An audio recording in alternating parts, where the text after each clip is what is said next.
Bonjour à toutes et à tous, c'est avec un grand plaisir que je vous retrouve pour cette nouvelle vidéo. J'espère que vous allez bien. Aujourd'hui, on va s'attarder à un entraîneur qui est peu connu du grand public européen et français, mais qui fait les gros titres. C'est Jens Bertel Askou, l'entraîneur danois de 43 ans qui pourrait arriver au TFC en provenance de Motherwell en Écosse. Parce que oui, il fait l'actu, il a un jeu qui est connu, qui justement a permis de grandement bénéficier à son équipe d'atteindre la Coupe d'Europe avec une quatrième place derrière l'ogre du Celtic et des Rangers. Et malgré tout, malgré ses faibles moyens, il a métamorphosé son équipe. Donc à vous de me suivre pour voir la trajectoire de Motherwell sur le plan tactique et des joueurs choisis. C'est parti.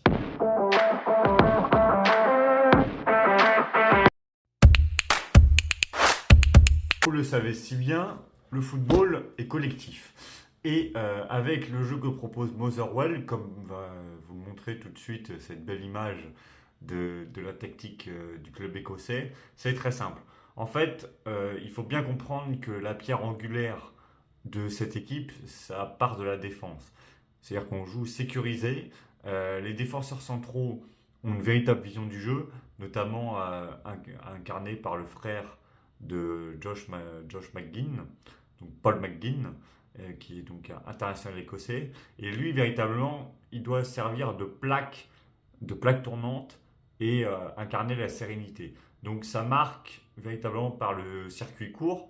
Notamment, Motherwell était la quatrième équipe du championnat, faisant le moins de passes longues et était le plus précise dans ses passes à hauteur de 56%.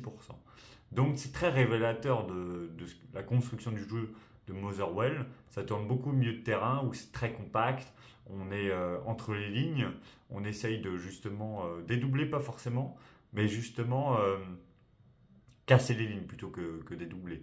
Le côté droit est pas mal utilisé. C'est même la force majeure de cette équipe et on arrivera derrière, on reviendra plus tard pardon, avec les joueurs qui justement sont aussi acteur de la magnifique saison de Motherwell, mais l'équipe attaque beaucoup côté droit, donc par des passes courtes, et sinon côté gauche, c'est pas l'ailier qui rentre à l'intérieur, c'est bien des centres qui viennent du défenseur gauche. Donc, comme vous pouvez bien le comprendre, ce qui amène Motherwell à ce magnifique succès, c'est pas du football champagne, c'est du football qui est rationnel, avec à la perte du ballon un gros pressing pour essayer de vite revenir sur l'adversaire qui attaque et donc revenir vite en défense aussi.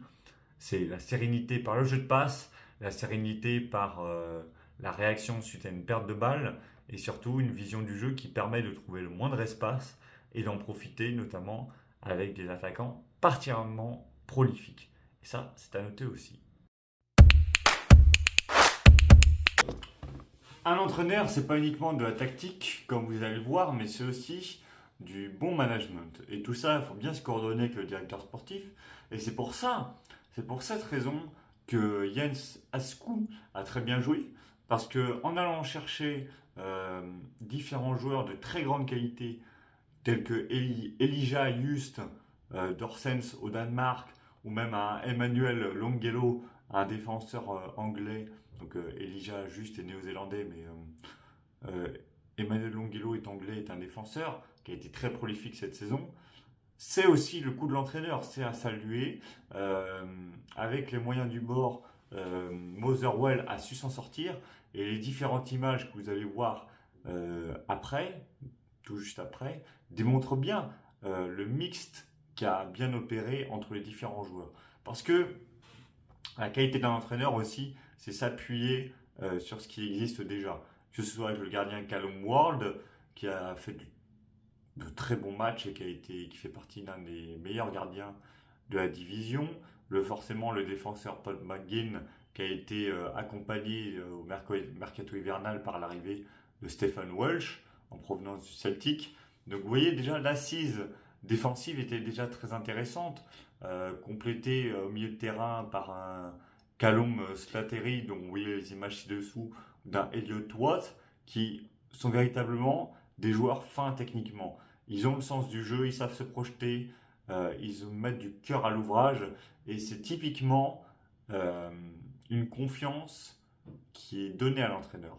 Parce qu'un joueur qui se donne sur le terrain, il est toujours le signe que en interne, l'équipe est en bonne forme et que justement, il y a une osmose collective qui se dégage. Donc, Elliott Watt et Callum Slattery, c'est vraiment du beau football. Et quand on a un Elijah Juste qui s'est bonifié cette saison avec 7 buts, 7 passes décisives, c'est juste exceptionnel. Surtout qu'il a que 25 ans, donc il n'est pas encore au pic de sa carrière. Et puis forcément, comment ne pas parler de Tawanda Machinayez, le joueur zimbabwéen qui a marqué 16 buts cette saison. Meilleur marqueur du championnat écossais et qui véritablement a démontré de toute la panoplie de son talent et qu'il est un joueur de grande classe. Parce que c'est vraiment ça, un renard des surfaces. C'est quelqu'un, quand on lui donne la confiance, et la confiance du coach est clé dans cette histoire-là, il marque et il a beaucoup marqué.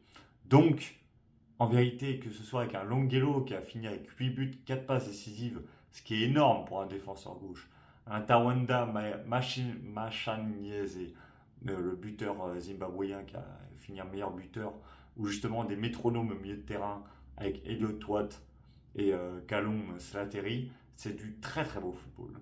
Et ça promet parce que Motherwell est sur une pente ascendante. Jeune supporter toulousain, qu'est-ce que vous pouvez penser sur votre très potentiel futur coach? Et bah du coup, déjà, il faut savoir qu'il a fait l'un des meilleurs taux de points de sa carrière. Deuxième, parce que la première fois c'était à Torchfage sur les îles Féroé. Mais là, du coup, forcément, le championnat écossais, c'est quand même au-dessus. Donc il a fait 23 victoires, 13 nuls et 11 défaites. Ce qui est juste génial. Ça fait depuis 2021-2022 que le club n'avait plus connu les playoffs. Et surtout, finir à une telle place, ça fait depuis 2019-2020 où à l'époque, ils avaient fini 3e. Mais la saison avait été arrêtée. Donc là, une saison 2025-2026, ils finissent 4e. Ils ont fait un des meilleurs nombres de points de leur histoire, vu qu'ils sont à 54 points. Ils ont eu un buteur de feu, une attaque très prolifique, un jeu bien huilé. Donc voilà, en fait, Jens Haku, il est arrivé, il a montré sa patte et justement, il a permis à son équipe de s'épanouir et ça s'est pleinement ressenti. Donc, franchement, avec la présentation que j'ai pu faire, le jeu et les Toulousains peuvent bien connaître le jeu de leur futur entraîneur, sa vision managériale, donc se baser bien sur les joueurs actuels et compléter par des joueurs extérieurs, pourquoi pas une fibre danoise qui va naître encore plus du côté de Toulouse. Mais voilà. Et puis pour terminer, comment dire que il faut de toute façon s'habituer à un changement de style. Peut-être que ce ne sera pas le style à Carlos Martinez Nouvelle, mais le style Haku peut être plus simple, mais tout aussi pertinent pour Toulouse. Et pourquoi pas faire passer à la Ville Rose un cap en termes de résultats. En tout cas, ça a été un plaisir pour moi de faire cette vidéo, de découvrir cet entraîneur. J'espère qu'elle vous aura plu. Excellente journée à tout le monde et puis à la prochaine.